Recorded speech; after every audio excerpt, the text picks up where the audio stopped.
वो कहते हैं शादी तब तक अच्छी चल सकती है जब तक आपका मुंह बंद रहे। जैसे ही आप बात करना स्टार्ट करते हैं तो आपका साइकोलॉजी ये कहती है कि बात करें, बट बात कैसे करें? They not taking the therapy, they are not listening to the Oprah podcast और this podcast that we are doing. इन लोगों से कैसे डील करें? I think quickly if you can.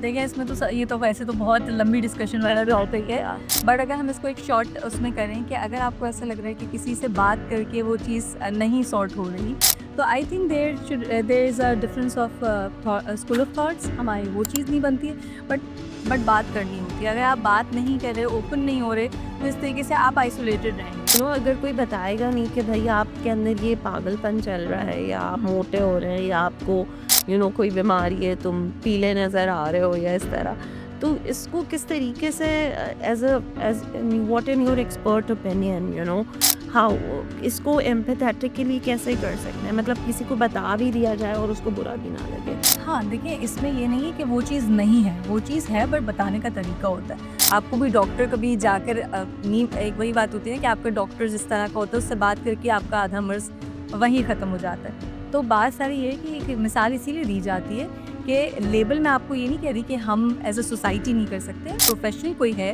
तो वो कर सकता है। हम चलते-फिरते तो किसी को ऐसे नहीं कह सकते ना कि जी इसी को आप अगर फ़िज़िकल हेल्थ पे ले आएँ, जी ये तो कार्डियक पेशेंट है या इसको जो है वो डायबिटीज़ है, हम कैसे कह सकते हैं? इसके सर्टेन हमारे जो हैं वो प्रोटोकॉल्स होते हैं जिससे फ़ॉलो करके हमें असेसमेंट के दौरान पता चलता है कि उसको आया कोई प्रॉब्लम एक्चुअली है या नहीं। अगर हम रिलीजन की बात करें, लोग कहते हैं कि यदि नमाज से दूरी है, रोज़े से दूरी है, do you think this is the only cure? क्या कहते हैं, या वो हमें हेल्प करता है रिलीजन जो है उसके बारे में आप क्या कहना चाहेंगे? सी आई थिंक ये तो मुझसे बेहतर आप बता सकती हैं, बट अगेन कि हमारे एक रिलीजन का ही पार्ट है ईमान।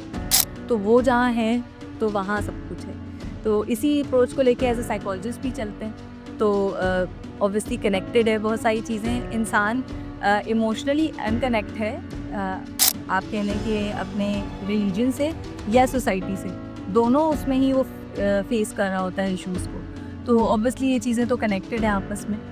Bismillahirrahmanirrahim. Assalamu alaikum, everyone. I welcome you all on another podcast of the Crescent Perspective.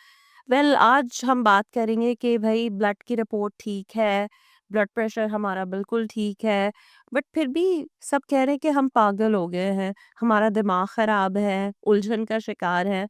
तो ये क्यों? इसकी तो कोई ब्लड टेस्ट की रिपोर्ट नहीं आती जब आप किसी नफसियाती उलझन का शिकार होते हैं। आज इसी मौजू पे बात करने के लिए हमने दावत दी है CEO and founder of the mind mentor school, जिसकी फाउंडर है जनाब फ़ारिया हसन साहिबा। सो अस्सलाम वालेकुम Faria, welcome to our podcast. वालेकुम अस्सलाम। So tell us about your school, that is the Mind Mentor. What do you do and ये क्या ऑफर करता है? किस तरह की सर्विस? जिस तरह मैंने इंट्रोडक्शन में कहा कि ब्लड की रिपोर्ट ख़राब हो तो पता चल जाता है, ब्लड प्रेशर हो तो सांस ऊपर नीचे होती है, लेकिन जब हमारा दिमाग में कुछ खराबी चल रही होती है और हम देखते हैं कि लोगों को बिला वजह गुस्सा आ रहा है, उनसे पूछ रहे हैं कि भाई आज आप खाने में क्या खाएंगे, और वो हमारे it turned out to be a big fight. So what do you do? What services do you offer at your school, the Mind Mentor? First of all वालेकुम अस्सलाम and thank you for inviting for this purpose. Since अक्टूबर हमारा mental health month कहलाता है और उसी की awareness के लिए हम इस वक्त बैठे हैं। तो हम स्टार्ट इसी तरह करेंगे कि बेसिकली हम क्या इसमें कंट्रीब्यूशन कर रहे हैं और मेंटल हेल्थ कितनी ज़रूरी है। तो first of all the mind mentor जो है वो साइकोलॉजिकल सर्विसेज प्रोवाइड करता है हर एज ग्रुप के लिए, जिसमें जो बड़े हैं उनकी काउंसलिंग होती है, कंसल्टेशन सेशंस होते हैं, और हमारा मेन फोकस है अर्ली इंटरवेंशन, जिसमें हम बच्चों पे ज़्यादा फोकस करते हैं, क्योंकि हमारा मानना ये है कि कोई भी मसाइल जितने जल्दी डायग्नोस हो जाएँ या उसको जितने जल्दी एड्रेस कर लिया जाए, वो उतना बेनिफिशियल रहता है। तो हमारे पास डिफरेंट बच्चों के लिए काउंसलिंग सेशंस के अलावा आजकल आपको पता है बच्चों की स्पीच के इश्यूज़ आ रहे हैं या बिहेवियरल इश्यूज़ हैं, तो हमारे पास उनकी थेरेप्यूटिक सर्विसेज भी मौजूद हैं, just like speech, behavioural therapy, occupational therapy, remedial support हम प्रोवाइड कर रहे होते हैं एकेडमिक्स में। तो ये सारी सर्विसेज हम अपने पास प्रोवाइड कर रहे हैं, और बाकी हमारी कंट्रीब्यूशन इन मेंटल हेल्थ ये है कि जो बड़े हैं उनको भी हम कंसल्टेशन प्रोवाइड करते हैं। अभी हाल ही में मेंटल हेल्थ मंथ गया है, तो उसमें हमने पेरेंट्स के लिए सेशन रखे थे, जिसमें वो खुद अपने मेंटल हेल्थ पे बात कर सकते हैं। तो ये सारी चीज़ें हमारे पास द माइंड मेट्रो में चल रही होती हैं। Well, that's very interesting and a very innovative way of looking at this problem. कि now we have these kind of schools. But ये बताएं कि इनकी कॉस्ट क्या है? क्या जिस तरह के हमारे लाइक आज मैं सुबह डॉन पढ़ रही थी तो उसमें एक आर्टिकल आया about the mental health crisis के पेट्रोल के प्राइसेस 2 रुपए बढ़ गए. Inflation is going crazy. So isn't it everyone is going through the mental health crisis? So how to budget? आप लोग कितने महंगे होते हैं, सस्ते होते हैं? आपके स्कूल्स में क्या प्लान्स हैं? आपके जो प्रॉब्लम्स हैं क्या उनको इंश्योरेंस पॉलिसी कवर कर रही है? थोड़ा इस बारे में भी गाइड करें कि how to, because I also believe that everyone needs a therapy, right? But how to budget that into our expenditures? Because there are so many, like road टूटा हुआ है, ट्रैफिक है तो फंस गए, मोनजोदाड़ो कराची बना हुआ है. Well, that can be a bit political statement. So how to, लेकिन इसको कैसे बजट करें? क्या है कॉस्ट, कितनी होती है आप लोगों के यहाँ? See there is a kind of a myth कि साइकोलॉजिकल सर्विसेज बहुत महंगी होती हैं, हर जगह नहीं है। Sometime they are free of cost as well. और जहाँ तक बजटिंग का हवाला है, तो अगर आपको कोई फिज़िकल इलनेस है, for suppose there are certain patient जो कार्डियक पेशेंट्स होते हैं, तो वो ये नहीं सोचते कि हमें कितना पे करना पड़ेगा, बिकॉज़ इम्पोर्टेंट है। इसी तरह साइकोलॉजिकल सर्विस कह लें या आपकी जो मेंटल हेल्थ के लिए आपको इंटरवेंशन कर रहे हैं, वो कोई लग्ज़री नहीं है, it's a necessity. First of all इस चीज़ को समझना है। सो और जहाँ तक इंश्योरेंस की बात है, तो येस अनफॉर्चुनेटली अभी तक इसको मेडिकल इंश्योरेंस में कवर नहीं होता है, बट सर्टेन हमारे क्लाइंट्स अभी आ रहे हैं जो किसी प्राइवेट फर्म से हैं, तो अब इस चीज़ को काफ़ी इन किया गया है ताकि जो बच्चे हैं या बड़े हैं उनको थेरेप्यूटिक सर्विस लेनी है, तो वो मेडिकल इंश्योरेंस में वो कवर हो रहा होता है। बट अनफॉर्चुनेटली अभी भी इतना बड़ा रेशो नहीं है, we need more inclusion in that.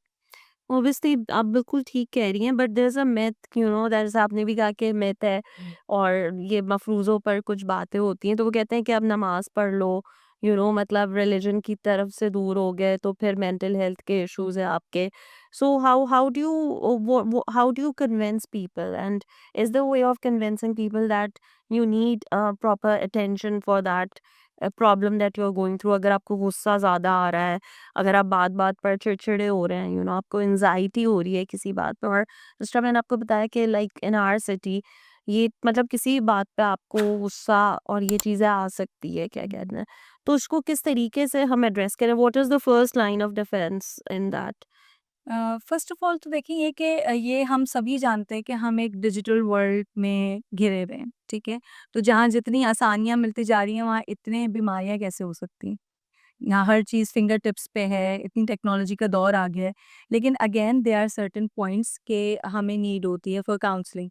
इसकी हम एग्ज़ाम्पल इस तरह ले सकते हैं कि हमारे पास अभी एक रिसेंटली एक क्लाइंट आए थे, तो उनका यही कहना था कि मुझे नहीं समझ में आता कि हर चीज़ परफेक्ट है, फाइनेंशियली भी और स्टेबल हैं, बट अगेन हमारे पास जो है वो रिलैक्सेशन का टाइम नहीं है या अपने लिए टाइम नहीं है या हम अपने इमोशंस को नहीं समझ पाते।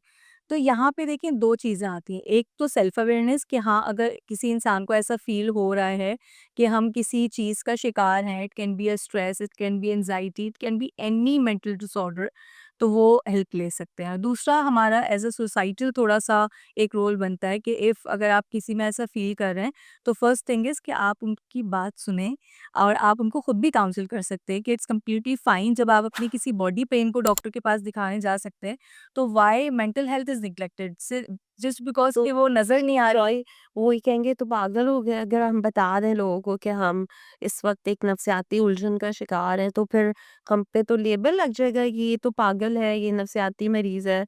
और वैसे भी जब आपको किसी को डिमीन करना होता है तो आप कहते हैं कि ये तुम तो नफसियाती हो, और ये हमारे यहाँ लेबल बड़ा आराम से लोगों पर चिपका दिया जाता है. And I think in our offices in our workplaces as well, people who are going through mental suffering and trauma recently, जैसे अभी आयशा मलिक की एक जजमेंट आई है सुप्रीम कोर्ट में जिसमें उन्होंने कहा है कि जो जहनी अजियत है उसकी बिना पर भी खुला ली जा सकती है. एंड वो कहती हैं इसका क्योंकि कोई टेस्ट नहीं होता. सो कैसे इसको, जो एक शख्स इस चीज़ से जूझ रहा है उसके लिए आप क्या, what are the like first 3 rule of thumb, like how to navigate that those issues? मैं उसी पे बात करी थी कि एज़ अ सोसाइटी हमारा ये फ़र्ज़ बनता है कि हम किसी को लेबल नहीं कर सकते, फ़र्स्ट ऑफ ऑल। अगर आपको जेन्युइनली लगता है कि नहीं इसके साथ कोई इश्यू है, तो इट्स नॉट लाइक कि आप उसको डायरेक्टली ये बोल दें कि नहीं भई आप तो नफ़सियाती हैं। ये तो कॉमनली वो बंदा खुद भी जानता होगा कि मुझे कुछ मसले हैं और वो इसी डर से तो वो आगे नहीं बढ़ रहा है। तो you need a good listener. I am sorry but I just remember that Rocky Rani ki Prem कहानी, उसमें कहते हैं मोटे को मोटा नहीं बोल सकते, पागल को पागल नहीं बोल सकते, दिस इज ये मतलब ये तो आप लोग की तरफ से फिर हो गया कि फिर वी कांट लेबल कभी कभी, अगर कोई बताएगा नहीं कि भाई आपके अंदर ये पागलपन चल रहा है या आप हुँ। मोटे हो रहे हैं या आपको कोई बीमारी है, तुम पीले नजर आ रहे हो या इस तरह, तो इसको किस तरीके से as what in your expert opinion how इसको एम्पैथेटिकली कैसे कर सकते हैं, मतलब किसी को बता भी दिया जाए और उसको बुरा भी ना लगे? हाँ, देखिए इसमें ये नहीं है कि वो चीज़ नहीं है, वो चीज़ है बट बताने का तरीका होता है।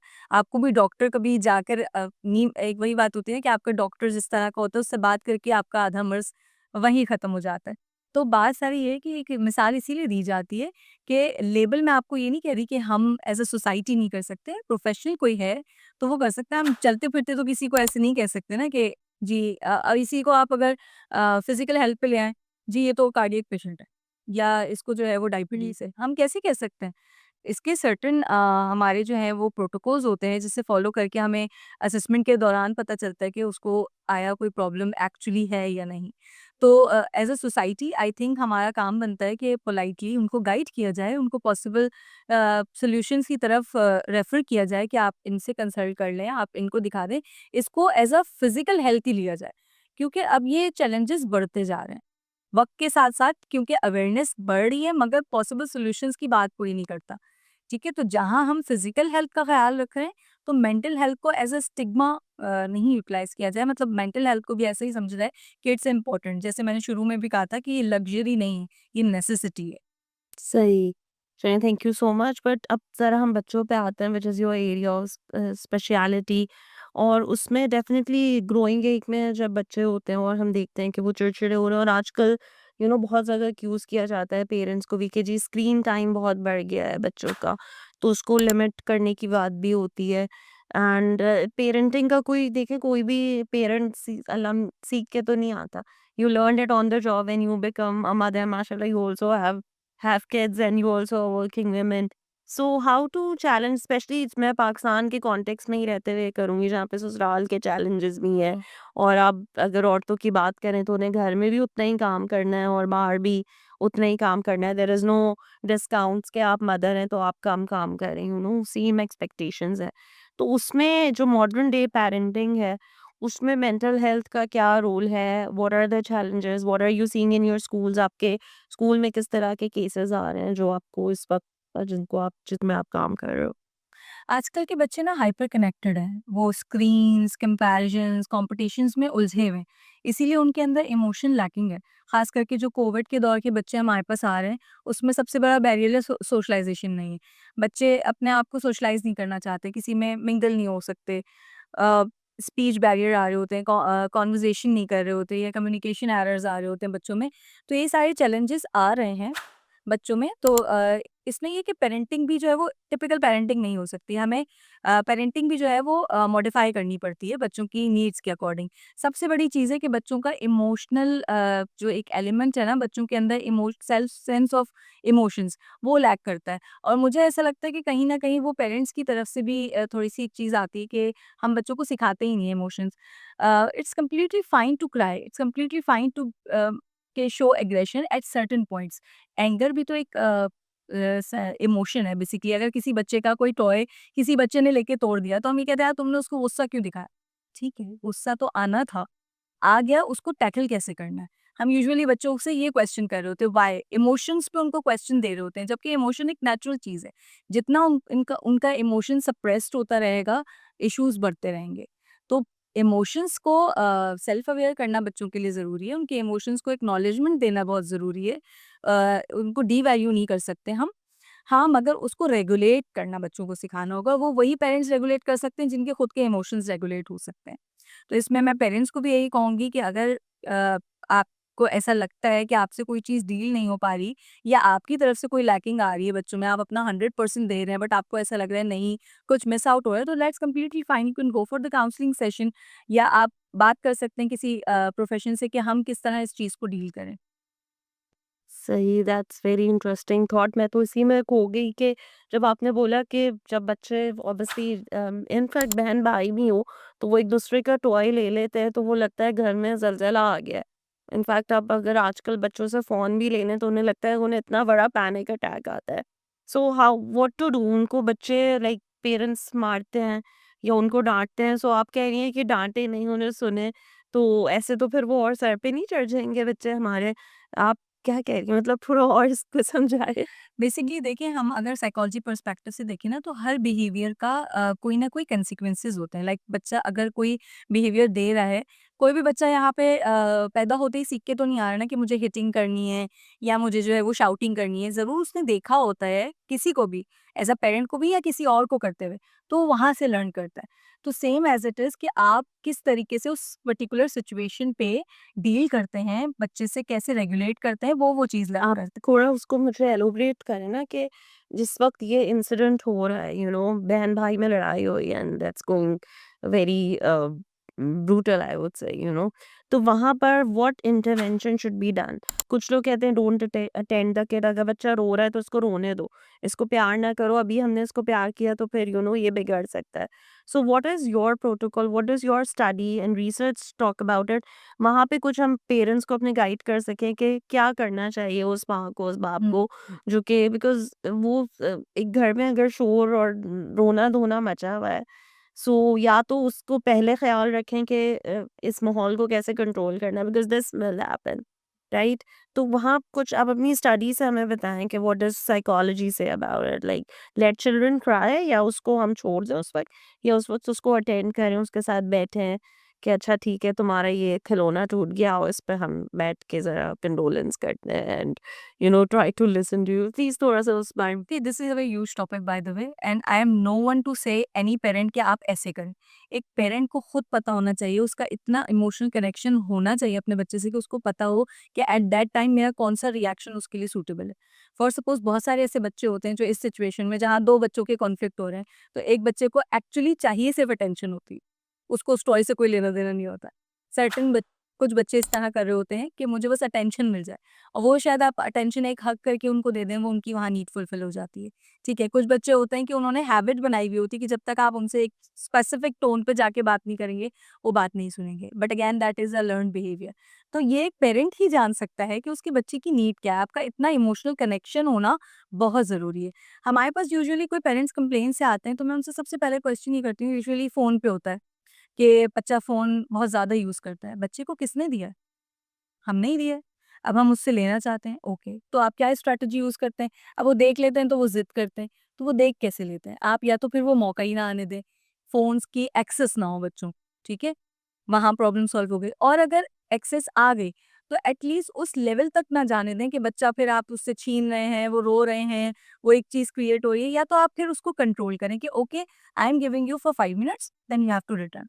So it is not actually the incident that matters, like that जो पैनिक एक्सीडेंट हो रहा है उस वक़्त जिस पे हम पैनिक कर रहे हैं, वो इतना बड़ा मसला नहीं है। बट उससे पहले की जो सारी एग्ज़ैक्ट आपने उसको कितनी अटेंशन दी है, उसको अगर प्यार-मोहब्बत की ज़रूरत है, जॉइंट फैमिली में रह रहा है वो बच्चा, वहाँ पे आपके चाचा-मामा के बच्चे होते हैं, आप उनसे कंपैरिज़न और आई थिंक पेरेंट्स बहुत ज़्यादा एक कंपैरेटिव एनालिसिस करते हैं। आई थिंक रिसर्चर्स तो हम बाद में करते हैं। पेरेंट्स हमेशा आपको ये कहते हैं, ओह! उस खाला के बच्चे बेटे को देखो और वो कितना एग्ज़ैक्ट बढ़िया। Do you think this is healthy from parents side? What you have no, to say? I think siblings में भी नहीं होना चाहिए। Every child is different. Usually society भी कर रही होती है, बट हाँ, पेरेंट्स भी कर रहे होते हैं, मगर ये अप्रोच बहुत गलत है। हर बच्चा यूनिक है। ज़रूरी नहीं है आप किसी बच्चे को किसी दूसरे से कंपेयर करें। It is what you want him to do. तो please ask him what he want to do. Maybe उसका वो अगर ईज़ी सी एग्ज़ाम्पल है, बहुत सारे बच्चे मैथमेटिक्स में अच्छे नहीं होते और हम उसको एग्ज़ाम्पल देते रहते हैं, see your brother is doing, see वो आपको दिखा सकता है कि मैं ड्राइंग में अच्छा हूँ, my brother is not good. तो हमारी एक्सपेक्टेशन उससे ये है ना कि we want him to be good in specific area, but वो उसका एरिया ऑफ इंटरेस्ट ही नहीं है देन। तो पेरेंट्स को चाहिए कि बच्चों में एक तो सबसे पहली चीज़ जो अगेन के इमोशंस को उनके वैलिडेट करें, और सेकंड ये कि उनकी जो यूनिक एबिलिटीज़ हैं, उनको आइडेंटिफाई करें और उनको एनहांस करें। ये एक पेरेंट ही कर सकता है। सो या डेफिनेटली, और आई थिंक हम थोड़ी बहुत अब यहाँ बात ऑटिज्म की भी कर लेते हैं कि जिन पेरेंट्स को पता चले कि उनका बच्चा गोइंग थ्रू सम सिंड्रोम, या क्योंकि आजकल बहुत ज़्यादा अवेयरनेस आ गई है, क्या कहते हैं, इन फिल्मों में भी हमने देखा है काफ़ी सारे ऑटिस्टिक बच्चे, जैसे तारे ज़मीन पर हो गई, कि बच्चों को स्पीच डिफ़िकल्टीज़ वगैरह आ रही हैं, हुँ। तो उसमें भी माइंड मेंटोर सर्विसेज प्रोवाइड करता है फॉर डे बिल्कुल, टू बिल्कुल डे। प्रोवाइड करते हैं हम। और जो आप स्पेसिफिकली ऑटिज़्म की बात कर रही हैं ना, तो आजकल एक बड़ी टर्म सुनने में आ रही है वर्चुअल ऑटिज़्म। एक तो हमारा ऑटिज़्म है ही, एक वर्चुअल ऑटिज़्म बहुत सुनने में आया है, मैं उस पे भी आती हूँ। लेकिन ऑटिज़्म है क्या? वो तो एक न्यूरो डेवलपमेंटल डिसऑर्डर है। लेकिन उसमें ये नहीं है कि वो नॉर्मल फंक्शनिंग में नहीं आ सकते। हमारे जो बहुत सारे साइंसदान हैं, वो ऑटिस्टिक थे, जिसमें सबसे पहले तो थॉमस एडिसन आ जाते हैं, जैसे आइंस्टाइन हैं, और ये सब भी तो रेगुलेट किए ना, और इन्होंने दुनिया में वो चीज़ की जो कोई और नहीं कर सकता था। तो जस्ट लाइक कि उनकी ब्रेन फंक्शनिंग थोड़ी डिफरेंट होती है, लेकिन वो एक डिसऑर्डर है, ठीक है? वो कोई बीमारी नहीं है, डिज़ीज़ नहीं है कि जिसकी कोई दवा होगी।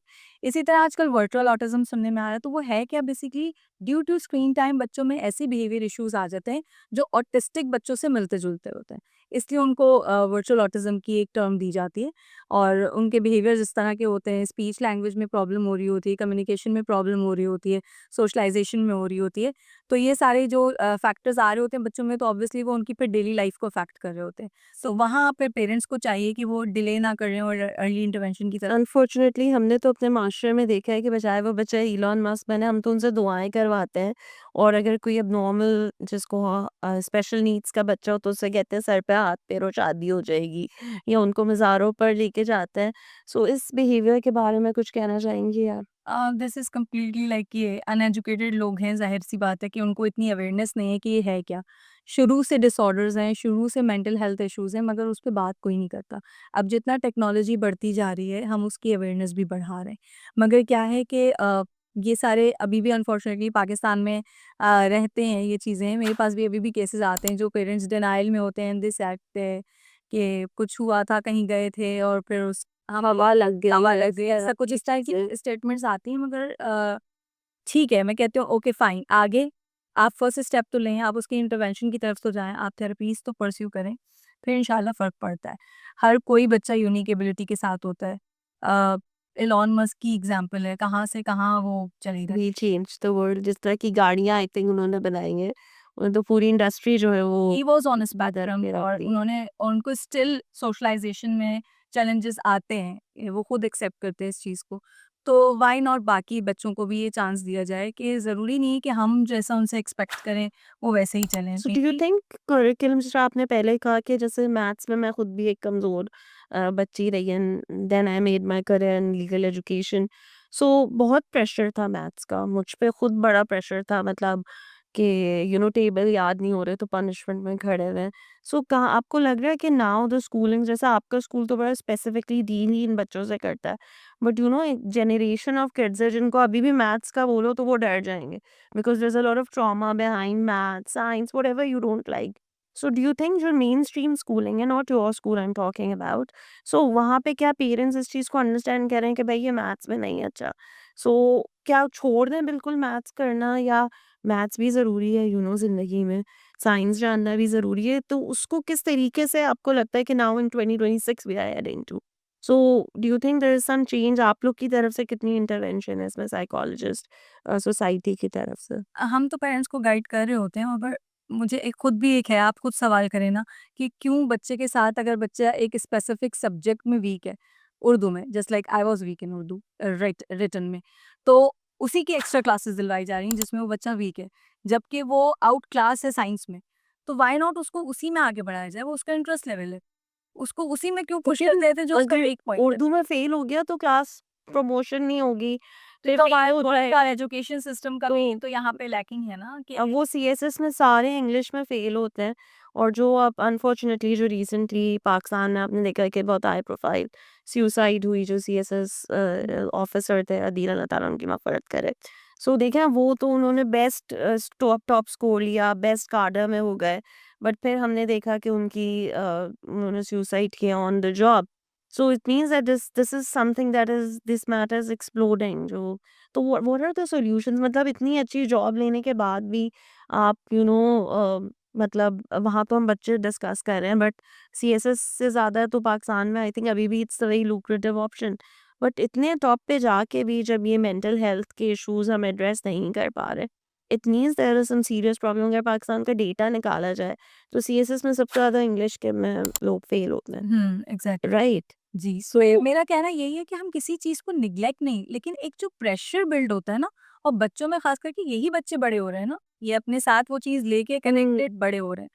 तो आप वो एक प्रेशर बिल्ड नहीं करें, ठीक है? जो चीज़ नेसेसरी वो है, वो उस बच्चे में वो वीक है, वो उसका एरिया ऑफ इंटरेस्ट नहीं है, तो वो उसको पढ़ेगा for the sake of getting pass of this class. मगर अगर आपको लगता है आपका बच्चा किसी चीज़ में अच्छा है, तो मेरे लिहाज से आपकी अप्रोच ये होनी चाहिए कि आप उसमें उसको ज़्यादा आगे पुश करें, ना कि उसको उस चीज़ में एंगेज करें जो उसका वीक पॉइंट है। ठीक है ना? तो ये सो चीज़ मैडम पेरेंट्स को कौन सिखाएगा द रिलेशनशिप थेरेपीज? फिर अगर हम थोड़ा सा इस पे बात कर ले हुँ, कि मतलब वो कहते हैं, I don't know, I think तो लॉस्टी उसने कहा कि शादी is like it's like a graveyard. So the one who is in the grave, no, जो कब्र में होता है उसी को पता होता है कि शादी क्या है। मतलब it's too much of a trauma from marriage and divorce and all that. इसको कैसे, what are the tips, what are the solutions? आप लोग के पास क्या सॉल्यूशंस हैं टू हैंडल मैंने कहीं रीड किया था कि हमें थेरेपी लेने के लिए इसलिए भी ज़रूरत पड़ती है बिकॉज़ हम उन लोगों से डील कर रहे होते हैं जो खुद थेरेपी नहीं लेते। So I can completely relate that, और बच्चों के साथ भी होता है। अगर आप बच्चों से कोई बहुत क्लोज़ होके कभी बात करते हैं ना, हमारे पास बच्चे आते हैं, तो ज़्यादातर मुझे जो कनेक्शन आती है, आई एम सॉरी मैं किसी को ब्लेम नहीं कर रही, बट यूजुअली होता है कि कहीं न कहीं फादर की निग्लेक्ट कर रहे हैं, या मदर थोड़ी-सी गलत अप्रोच लेके चल रही हैं, तो वो बेचारा बच्चा भी सफ़र कर रहा है। सो व्हाट आई फील कि हम इसी तरीके से अवेयरनेस तो करते रहेंगे, और आई थिंक इसमें मज़ीद स्कूल्स को थोड़ा-सा स्टेप लेना चाहिए, जो मेन स्ट्रीम स्कूल्स हैं, कि वो भी इस चीज़ की अवेयरनेस करें, बच्चों में इतना बर्डन नहीं डाला जाए कि वैसे ही हमारे जो एजुकेशन सिस्टम है वही टिपिकल कोर्स चले जा रहा है बच्चों के लिए, उनका नहीं इंटरेस्ट, वो क्या करेंगे वो सब पढ़ के। तो थोड़ा-सा प्ले बेस लाएँ, थोड़ा-सा प्रैक्टिकल लर्निंग लाएँ, इंटरेस्ट डेवलप हो बच्चों में, और साथ-साथ पेरेंट्स को भी गाइड किया जाए। अगर कोई बच्चा किसी स्पेसिफिक सब्जेक्ट में वीक है, ठीक है, देखिए एफर्ट्स को काउंट करें। वो एफर्ट तो कर रहा है ना, उसके स्कोर उसकी मार्कशीट से ज़्यादा वैल्यू करता है कि उसकी इमोशनल स्टेट कैसी है। तो इस चीज़ को वैल्यू देना स्टार्ट करें। इंटरेस्टिंग। सो और आप कुछ स्पेसिफिकली मैसेज देना चाहें वर्ल्ड, जो हमारा इस वक्त ये मेंटल मंथ चल रहा है, do you think these months are important to celebrate? इससे ज़्यादा आगाही फैलाने का मौका मिलता है, और ये what do you have to say about that? मैं बस यही कहूँगी कि मेंटल हेल्थ को आज के दौर में भी एक अलमिया है कि सोचा जाता है कि ये पागल है। ऐसा कुछ नहीं है, हर कोई कुछ ना कुछ एट एट एनी स्टेज आप ओवरवेल्म्ड फील करते हैं। As a mental health profession I do some time need कि मुझे एक रिलैक्सेशन टाइम चाहिए, मी टाइम चाहिए। तो same goes for every field, parents को भी। बहुत सारे पेरेंट्स अनहील्ड हैं, जब भी उनके बच्चे जो हैं वो वाली पेरेंटिंग ले नहीं पा रहे जो वो डिज़र्व करते हैं। वो वाला पेरेंटिंग वर्ज़न चाहते हैं, जो पेरेंट हील्ड होकर आए। तो ये जो जनरेशंस ट्रॉमा चल रहे हैं, आई थिंक अब इतने एजुकेटेड हैं, इतने अवेयरनेस हो रही होती है, हमें पता है, आपको पता है, तो व्हाई नॉट आप उसको स्टॉप कर दें इसी जनरेशन पे, कि आगे जो हमारे बच्चे आ रहे हैं, वो एक इमोशनली हेल्दी मेंटल हेल्थ के साथ ग्रो करें। वेल, तो दिस इज़ अ बिट, अगर हम रिलीजन की बात करें, लोग कहते हैं कि जी नमाज से दूरी है, रोज़े से दूरी है। Do you think this is the only cure, क्या कहते हैं, या वो हमें हेल्प करता है रिलीजन जो है, उसके बारे में आप क्या कहना चाहेंगी? सी आई थिंक ये तो मुझसे बेहतर आप बता सकती हैं, बट अगेन कि हमारे एक रिलीजन का ही पार्ट है ईमान। तो वो जहाँ है, तो वहाँ सब कुछ है। तो इसी अप्रोच को लेके एज़ अ साइकोलॉजिस्ट भी चलते हैं। तो ऑब्वियसली कनेक्टेड है बहुत सारी चीज़ें। इंसान इमोशनली अनकनेक्ट है, अ, आप कह लें कि अपने रिलीजन से या सोसाइटी से। दोनों उसमें ही वो फेस कर रहा होता है इश्यूज़ को। तो ऑब्वियसली ये चीज़ें तो कनेक्टेड है आपस में। तो ये चीज़ें भी आपको हेल्प करती हैं हमें in order to overcome our mental health, क्या कहते हैं, what do you think are the biggest reason क्या कहते हैं, मतलब आप किसको माशरे में सबसे ज़्यादा कसूरवार करार दे सकते हैं कि ये अगर हम ये सेक्टर ठीक कर लें, जैसे हमने एजुकेशन स्कूल्स के बारे में बात की कि उनका जो स्टाइल है प्रेशर डालने का, या पेरेंट्स के अपने अनहील्ड ट्रॉमा होते हैं, उन्हें जिस तरह आपने कहा कि ज़्यादातर हम उन्हीं लोगों से डील कर रहे होते हैं जो कि थेरेपी नहीं ले रहे होते, ठीक है? थेरेपी लेके ये होता है कि हमें ये पता चल जाता है, हाँ यार हमारे साथ क्या प्रॉब्लम है, so let's not play their game, ताकि आप वो आपको अपने ड्रामे में ना शामिल कर लेना। उससे आई थिंक थेरेपी आपको बचा लेती है। बिल्कुल। सो जो लोग थेरेपी नहीं ले रहे हैं, ठीक है, और आप ले रहे हैं, ये भी तो फिर एक घर में प्रॉब्लम हो सकता है ना, कि you are getting all the right information, आपकी फीड पे भी एल्गोरिथम पे भी आपके सारे मेंटल हेल्थ के प्रोग्राम आ रहे हैं, बट जो आसपास आपके लोग हैं वो उसी तरह वो मौका ढूंढ रहे हैं कि कब ट्रिगर हो जाए। पेन बॉडीज लोगों की बड़ी, मतलब जब देखें शादियां का मौका होता है, तो वो एकहार्ट टोले की किताब है पावर ऑफ नाउ, उसमें वो कहता है कि लोगों की पेन बॉडी एक्टिव हो जाती है उसी वक्त। एक रिसर्च भी है कि वो लोगों को हार्ट अटैक्स ज़्यादा होते हैं जब वो शादी पे आते हैं, ईद पे मिलते हैं, रमज़ानों में, जब कलेक्ट होते हैं लोग आपस में।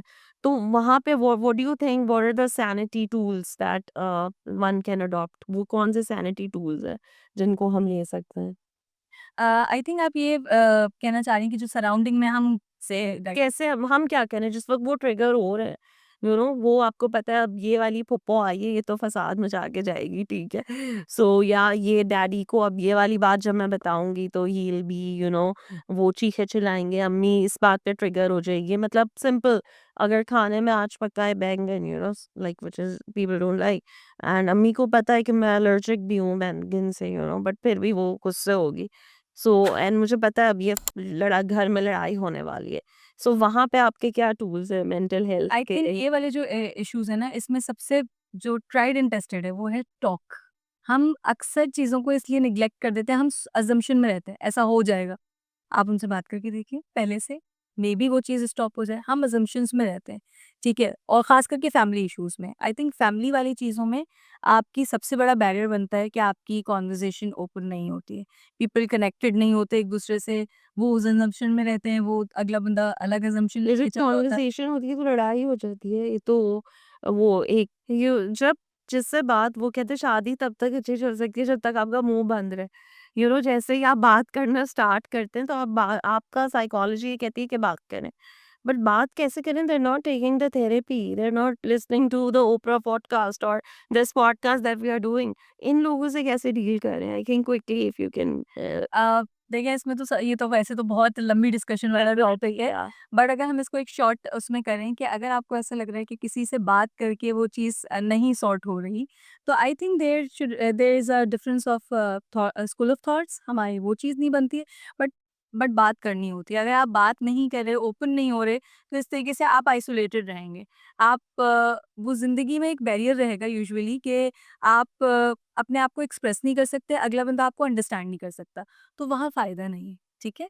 सो आप अपने जैसे लोगों में जब होते हैं तभी कहते हैं ना, यू हील आउट, जब आप अपने जैसों में जहाँ कोई आपको जज नहीं कर रहा हो और आप ओपनली कन्वर्सेशन कर सकते हो, तो वो आपकी मेंटल हेल्थ के लिए हेल्दी लोग होते हैं। तो माइट बी जहाँ आप बात नहीं कर पा रहे, इसमें उनका भी कसूर नहीं है, मेबी उनकी स्कूल ऑफ थॉट्स जो हैं वो डिफरेंट है, हमारे अलग हैं।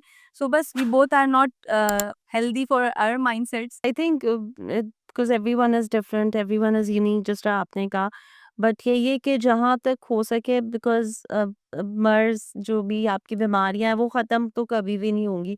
बट ये है कि जितनी ज़्यादा उसमें रिसर्च आएगी मेरे ख़्याल से, and the kind of efforts that you are doing through the mind mentor, I think हम उतना ज़्यादा फिर उन चीज़ों को जान सकते हैं। Human beings are difficult complex beings, I think, and they have a very complex mentality. So and human नफ्सियात जो है वो तो बहुत ही कहते हैं नफ्सियात की कोई डेफिनेशन भी नहीं है। तो ये तो बड़ा एक कॉम्प्लेक्स टॉपिक है, but I think with your assistance हमने काफ़ी सारी चीज़ों को कवर किया है यहाँ पे। हमने बच्चों की मेंटल हेल्थ के बारे में बात की, हमने ऑटिज़्म की बात की, what are the help that is available in the society. So end में आप कुछ कहना चाहेंगी Faria? Thank you so much for joining us. Would you like to say something in the end? मैं बिल्कुल एंड में ये कहना चाहूँगी कि आपको कभी भी ऐसा फ़ील हो दैट वो चीज़ें आपके हाथ से निकल रही हैं, पहले तो खुद अपने कोशिश करें कि अपने दोस्त आप बनें। मगर अगर आपको ऐसा लगता है कि there is no one to listen, तो हम साइकोलॉजिस्ट हैं ही इसीलिए, we are here to listen.